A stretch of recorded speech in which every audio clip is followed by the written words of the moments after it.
Здорово, давно не слышались. Конечно, хотелось бы, чтобы событие, из-за которого мы собрались, это был выход TS6. Например, Fallout 5. Но имеем, что имеем. Вышел Starfield, и он просто работает. Но что нас больше интересует, так это моддинг. Приветствую вас на открытии и первом выпуске новой рубрики по модам Старфилда. Я надеюсь, она продолжится. Сегодня мы будем чинить то, что накуролесил тот. Космическая программа Скайрима наконец-то работает.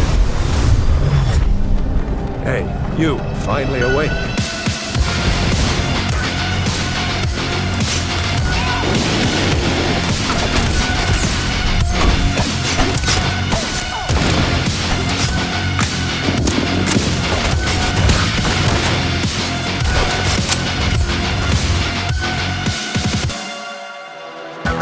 Я не так часто показываю решейды, потому что это вкусовщина. Да и я меняю их как перчатки, для кадра. Меняю настройки под себя, подставляю под кадр свет и так далее. Но с визуалом Старфилда необходимо что-то делать. Я остановился на неплохом решении, Quantum Reshade. Уменьшает дурацкую пелену, немножко выбеленность, притупляет ванильные фильтры и делает картинку более приятной, более четкой. Собственно, ты и сам все видишь. В довесок к этому практически обязательный мод Neutral Luz. Данный мод тоже нацелен на чистоту картинки, более глубокие тона, четкость и так далее. Но в отличие от решейда выше, данный мод не является решейдом. Мод работает напрямую с фильтрами игры. Пытается скрыть эти дурацкие фильтры, которые беседка в угаре понакидывала. Тот Говард, как маленькая девочка, которая балуется Инстаграм. Я рекомендую использовать эти два мода вместе для более качественной и сочной картинки. И давай начнем сразу с лайта. Cleanfield удаляет раздражающие долгие заставки при запуске игры, типа предупреждения об эпилепсии, лого беседки и так далее. Также удаляет плашку от разработчиков, типа добро пожаловать в Starfield, потому что незачем перекрывать такой прекрасный вид. И само собой, путь от запуска игры до главного меню значительно быстрее. Удобно, если тестируешь моды. Но на самом деле большинство элементов из интро удаляются через конфиг файл. Но если тебе удобнее просто накатить мод, то вот оно решение.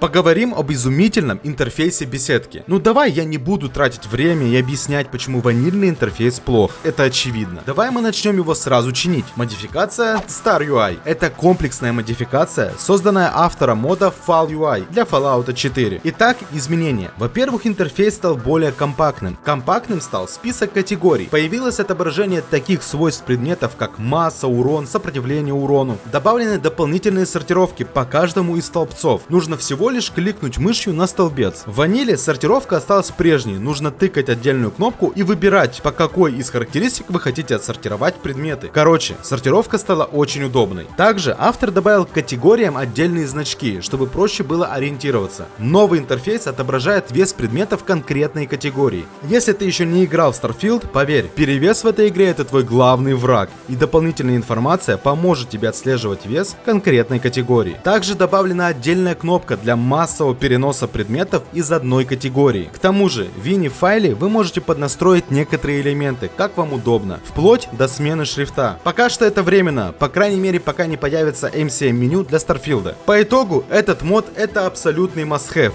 и он останется в вашей сборке Старфилда на все последующие года. Я в этом уверен. Автор мода уже зарекомендовал себя по охренительной модификации для Fallout, Fall UI, про которую я уже рассказывал в выпусках по Fallout. Идем дальше.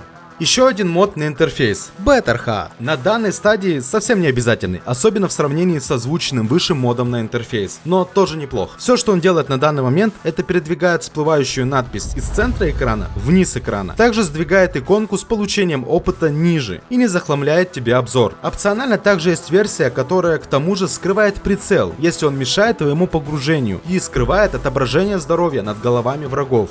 Да, наверное, в данном виде не то чтобы обязательный мод, но он делает пребывание в Скайриме чуточку приятнее, а это ой как надо.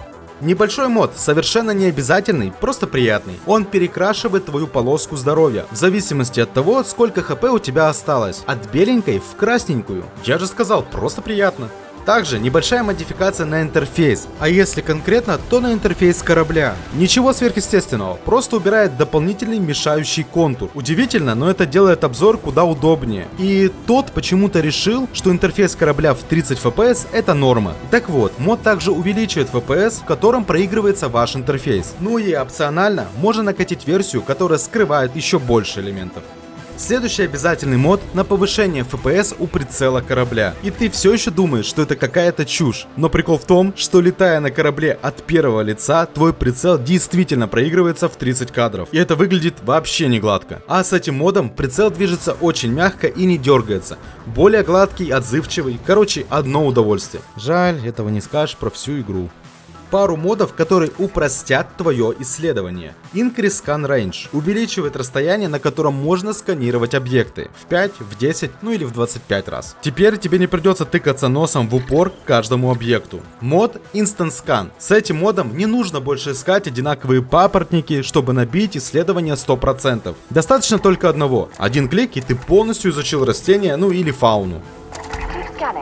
Отличительная черта игр беседки, да и движка в принципе, это то, что вы можете хватать любой предмет, таскать его, швырять и даже хватать тела. Множество предметов в окружении интерактивные. Да что я вам объясняю? Каждый из вас помнит, что только в играх беседки можно надеть ведро на голову NPC. Проблема Starfield в том, что разработчики зачем-то подняли таймер зажатия кнопки, чтобы схватить предмет. И признаться, это сильно раздражает. Небольшая модификация Responsive Grabbing. По сути, это даже не модификация, а несколько строчек в WINI-файле, которые убирают задержку зажатия кнопки. Это мелочь, я знаю, но я с ним поиграл, и более отзывчивый отклик мне очень понравился. Теперь у меня это один из обязательных модов.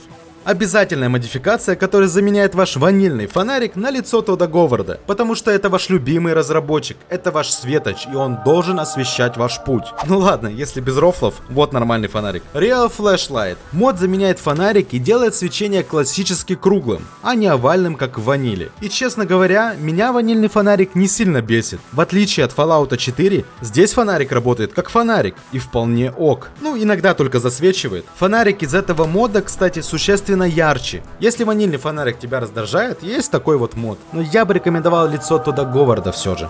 Модификация на 4К текстуры для глаз. Ванильные глаза, ну типа блеклые. Что тут еще сказать? Теперь глаза тупо лучше. Модификация на 4К текстуры для крови. Ванильная кровь, ну чё, пятна жижи какой-то. Ну что тут сказать, теперь кровь тупо лучше. Она теперь более реалистична и ультранасилие получается. Боевка в Starfield — классика беседки. Особенно на высокой сложности. Враги просто губки для пуль.